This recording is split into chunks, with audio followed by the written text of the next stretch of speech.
What's going on, Dub Nation? It's a new week, which means we got new Warriors news to discuss, specifically about this roster and two guys who are coming back to this Warriors team. And then we'll get some major injury news on Steph Curry, the quad that he's dealing with, as well as Jonathan Kuminga, who's made his return to the Warriors lineup. And if you stick around to the end of today's video, we might just drop a big trade nugget at the end as well. But first, let's hop into this. A DeAnthony Melton injury update that we were all waiting for here as we patiently await his return to the Warriors lineup. They said, Warriors PR did, Warriors guard DeAnthony Melton, who underwent surgery to repair a torn left ACL on December 4th of last year, continues to make good progress with his rehabilitation. He has fully participated in practice in recent days and continues to scrimmage in various settings. He will not play the remainder of this current homestand, but it is expected that he could be activated at some point during the team's upcoming 3-game road trip next week. Now, Melton's return is bigger than you guys think. Seriously, if you remember back to last season when he was signed to a mid-level exception deal and was heavily a part of this Warriors rotation to start the season, he was awesome, and he was a solid ball handler. He stabilized things on offense, a good point of attack defender as well, and he also shot the three ball at a really high rate. Those are all things that the Warriors need on their roster right now, guys who can dribble and score. Now, if we're looking ahead to this 3-game road trip that DeAnthony Melton could return for, we got December 4th, Thursday, against the 76ers. That would be the 1-year anniversary of DeAnthony Melton suffering that torn ACL. Don't necessarily expect him to be back and activated for that one. But when the back-to-back rolls around over the weekend, could we see him get activated for one of these two games? One being at the Cavaliers, another being at the Bulls, who are free-falling after a strong start to their season. I would love if Melton was able to go battle those guards out in Cleveland for that game, because what we saw from Melton last season was awesome, man. He averaged 10 points per game. He was shooting the three ball at a high clip and at a high volume as well. Nearly 6 three-pointers taken a game for him, averaged over a steal a night. He was dishing out dimes. He was really taking on that on-ball presence off of Steph, and he was letting Steph work off of the ball a whole heck of a lot more. And Steve Kerr really trusted DeAnthony Melton from what I saw last year. Now, I wouldn't necessarily expect crazy minutes off the rip. I mean, this guy is coming back from ACL surgery. Like, he tore this thing a year ago and has played basketball since then. Yeah, he's been playing a little bit with the Santa Cruz Warriors and whatnot, but that's just practices. It's nothing real live game setting. Good to know that he's back fully practicing with the Warriors this week, but I wouldn't expect him to be playing 25 minutes in his first game for the Warriors here, or even his first couple of appearances. As the season progresses along and as he gets healthier and his legs get back under him a little bit more, I could actually see DeAnthony Melton eventually being in the starting lineup for Golden State at some point this season, because I think that DeAnthony Melton can stabilize things a little bit better than a guy like Brandon Pajemski can. I don't know. Paz doesn't even turn the ball over at a crazy rate, but there's just something I trust a little bit more about DeAnthony Melton with the ball in his hands, as long as he's healthy and able to be out there on the court, than I do about Brandon Pajemski. Just because teams probably fear DeAnthony Melton as a scorer a little bit more than they do Pajemski, so I just think that would open things up a little bit more for this Warriors offense. When Steph, when Jimmy, when Draymond are all on the floor together, I would love to see Melton out there with that group. With that being said, should DeAnthony Melton have that type of role? Should he play big minutes with the Golden State Warriors when he is back in the lineup? Let me know down in the comment section what you guys think. Type Y for yes or type N for no on if Melton should play a big role for Golden State or not. We'll also get some Warriors roster news here. If you watched the short that we did on the channel just a couple days ago, Seth Curry officially back on the Warriors here after signing an Exhibit 9 contract over the offseason. He was not able to be brought in due to Golden State's financial constraints, but now, here in December, he is with the Dubs for the remainder of the season on the active roster for the first time, teaming up with his brother Steph in the Bay Area. Now, Steve Kerr did say about Seth Curry here and the incoming roster addition, he said, Seth's a really good player in his own right. He's one of the best shooters in the league. As a matter of fact, he led the NBA in three-point percentage in 24-25, shooting at a 45.6% clip. He's also going to help us win some games this year. Now, how big of a factor is Seth Curry going to be in this Warriors rotation? Well, one thing we know about him is that he cannot really defend. So for big stretches in ball games, I wouldn't expect Seth to be out there as far as closing games or starting games go for this team. But if they need some three-point marksmanship, then this is the guy to call upon. Shot at a 45% clip last year. The year before that, yeah, it wasn't his most efficient season, but he was kind of bouncing around. His role was weird. He only played in 44 games in 23-24. And you go back to Brooklyn and his Philly days, like he was shooting it well over that 40% clip for a good portion of his career. And like, I know people aren't necessarily always tapped into the CBA and the financial specifics of what goes on around the league. So the question was asked, I'm sure, by many Warriors fans, why is it taking so long to sign Seth Curry? Because if you remember, the eligibility date for Seth to come to the Golden State Warriors here, it was opened on November 11th. Well, the Warriors waited 3 weeks after that to go out there and sign Seth Curry. Why is that? Well, Danny Leroux over at The Athletic had this to say about all the specifics. He says, after coming to terms with the Jonathan Kuminga following a protected negotiation, the team did not have enough breathing room under the hard cap after Kuminga and their other transactions to sign Seth Curry to a minimum contract for the full season. Since minimum contracts prorate over the season as teams play games, they needed to wait until at least November 11th to legally sign him.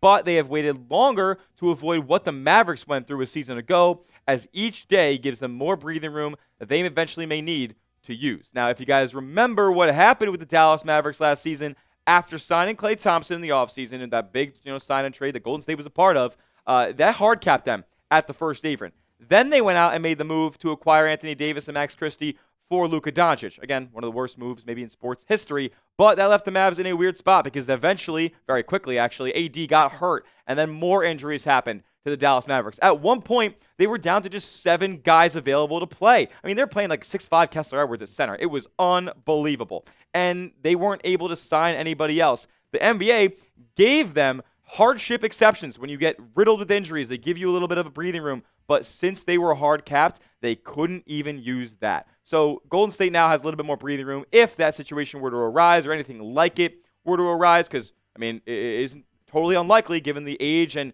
positioning of their roster. Steph, Jimmy, Draymond, all dealing with injuries and all dealing with age. They don't want to be dealing with what the Mavericks had to deal with last year, so they waited a little bit longer to sign Seth Curry. But given the timing and all this stuff, like, maybe they should have waited to sign Seth, or maybe they should have signed Seth earlier and waited to sign D'Anthony Melton, given that he wasn't able to play until right now. Now, with that being said, I got to tell you guys, this is why you subscribe to the channel, because we're breaking down the Steph Curry roster move here. When Golden State makes a move, you know we are making a video, no matter how big or small. I mean, we talk about Exhibit 10 contracts in the offseason. We talk about 10 days when that's going on in the late portion of the season. We're going to talk about the signings for the rest of the season just like this. That's why you subscribe to the channel. And if you do, you can help us hit our next milestone of 100.5 thousand subs. There's need 68 more members of Dub Nation to go down there and hit that subscribe button, because when you do, you get free Warriors content all the time here at Warriors Today. All right. Now, I'm hoping that we still see a role for Will Richard here with Seth Curry coming back. I wanted to just put this in the show today because he hasn't necessarily had the most consistent role or spot in this rotation, because even when he goes out there and scores 18 points, the next day he has less than 20 minutes played against the Pelicans. So, now that even more of a logjam is happening in the backcourt here, I'm just hoping that we still continue to see Will Richard play a prominent role in this Warriors rotation because of the defensive versatility that he provides, and he's not afraid to hit the outside shot as well. Now, coming up next, we're going to get some major news on Steph Curry and his injury, Jonathan Kuminga and his return from injury, as well as a little bit of a Jonathan Kuminga trade report that was dropped by a good friend who we've referenced a lot on this channel. That in just a moment. First, though, I got to tell you guys about our proud sponsor, and that is Prize Picks. Prize Picks is America's #1 daily fantasy sports platform because it's daily fantasy made easy. It's the best in the game. The holiday season is on the way, and you guys know we make decisions every single day, what gifts to buy, what to eat, but on Prize Picks, being right with those decisions can get you paid. Download the app today and use that code CLNS, you can see in the bottom right of your screen, to get $50 in lineups instantly after you play your first $5. It's the best in the game because they offer the best features, they're the most aesthetically pleasing, they're the easiest to use. It takes less than 60 seconds to create a lineup on Prize Picks. It's becoming a social event as well, where you can copy other people's lineups, you can copy my lineup, you can copy celebrities' lineups, and put them in your own using the brand new Feed tab. It's also offering new features like an early payout, so before the game even ends, and your Prize Picks lineup is looking good, you can get an early payout. If you want to see my lineup for tonight's football action, I have Jackson Dart, more than half a passing TD. I got Stephon Diggs, more than half a rushing or receiving touchdown. And Trevion Henderson, more than half a rushing or receiving touchdown. If all 3 of these picks hit, I make 4x my money. You can tell my picks or fade them. Just do it at Prize Picks. Download the app today. Use that code CLNS to get $50 in lineups after you play your first $5 lineup. That's code CLNS to get $50 in lineups after you play your first $5 lineup. Prize Picks. It's good to be right. Alrighty, here we got to talk about this Steph Curry injury here, as he's been dealing with a quad, but the good news for Golden State Warrior fans is that it is not as bad as initially expected. Now, any injury to Steph is going to hamper the Warriors here, but it's just really, really good to know that he's not going to be out an extended period of time. Steve Kerr with this update on Steph. he says that it's a big relief to have this injury be the way that it is. So you always worry when Steph goes down that it's something that's going to keep him out for a while. So the fact that we're taking it by the week and it doesn't appear to be anything too serious is a great sign. It gives us relief for sure. Now, if you guys remember, when this injury went down, the Warriors did say that he would be reevaluated in 1 week. So based on that timeline, the Warriors will look to reevaluate Steph on around Thursday or Friday. Now, does that mean he's going to be ready to go suiting up for that Sixer game on Thursday? Probably not. But maybe he, like D'Anthony Melton, could be available for one of these games over the weekend. I wouldn't hold my breath, but I really would like him back for that Cavs game as well, because that's just one of the best opponents on your schedule, bar none. Now, Steph was at the back at practice late last week. He was back at Friday, but he wasn't participating in any team drills. He wasn't doing any physical contact or anything like that. It was just film session, but good to know that he's in and around the building and wants to get back out there, because the Warriors desperately need him back out there. I mean, this offense, it is abysmal when he's not out there on the court compared to when he is. Like, it is night and day, folks. The offensive rating for the Warriors with Steph Curry on the court would rank 6th in the NBA right now at a 118.2. The Warriors' offense without Steph on the court so far this season, 105.2. That would rank dead last in the NBA.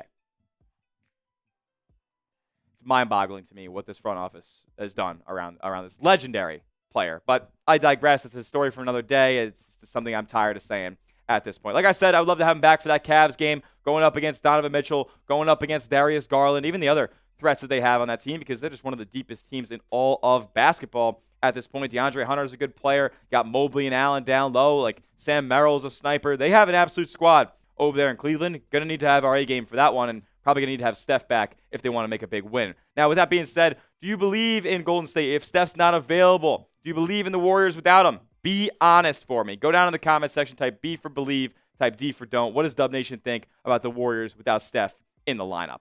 Now, Jonathan Kuminga, he did return Saturday against the New Orleans Pelicans. Did he do too much? Did he play too much? No. I mean, he's been dealing with this knee tendonitis for a couple of, it seems like weeks now. And, you don't want to rush a guy who's dealing with, tendon injuries too much in his first action. So he played 19 minutes against the Pelicans, and he was solid, right? 10 points, 2 assists, only 1 rebound in this game, which was interesting to me, that he wasn't necessarily crashing the glass in the opportunities that he got. But he was efficient from the field, 4 for 8 from overall, over 2 of 5 from 3. If we're getting 2 of 5 from Kuminga from long range, I take that every single time. But overall, you can just tell that Steve Kerr wants to trade this guy. Like, he doesn't, like, the move to put Jonathan Kuminga to the bench. Kuminga called himself, he feels like the scapegoat again. I don't think it's like 100% untrue. Like, Kerr, when he sees problems with the Warriors, he deflects to Kuminga sometimes. And rightfully so in some instances. Like, Kuminga laps on defense. Like, he was turning the ball over at a really high rate. Something had to be changed in that starting lineup. And what are you going to do?